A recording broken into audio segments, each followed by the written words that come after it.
আমি যখন গভীর আঘাত পাই তখন নিজেকে এক চিন্তার পর্দায় ঢেকে রাখি। আগে এমন করতে পারতাম না, কিন্তু আল্লাহ সুবহানাহু ওয়া তাআলা তার রহমত দিয়ে এই ভাবনাটি আমার অন্তরে লিখে দিয়েছে।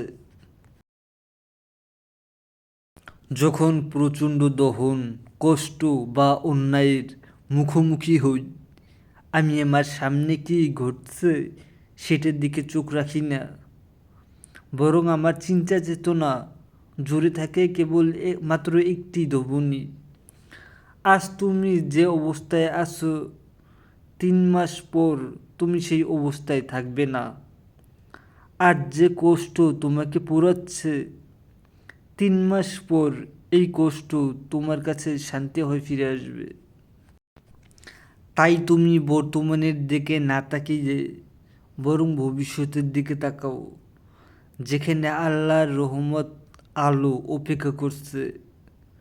আমি নিজেকে বলি, সবুর করো, এই তো আর কিছুদিন পর আল্লাহ নিজে এই কষ্টকে দূর করে দিবেন।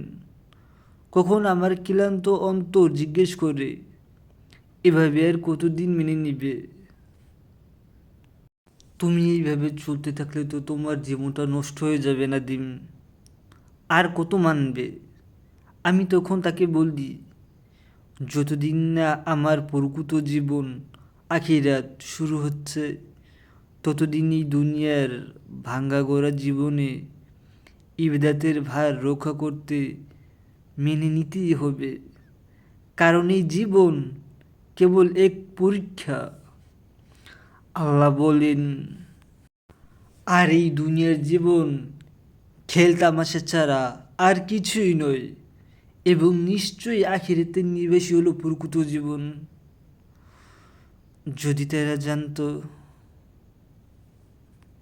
আমাদের গল্পটি ভালো লেগে থাকলে অবশ্যই সাবস্ক্রাইব করবেন। ধন্যবাদ।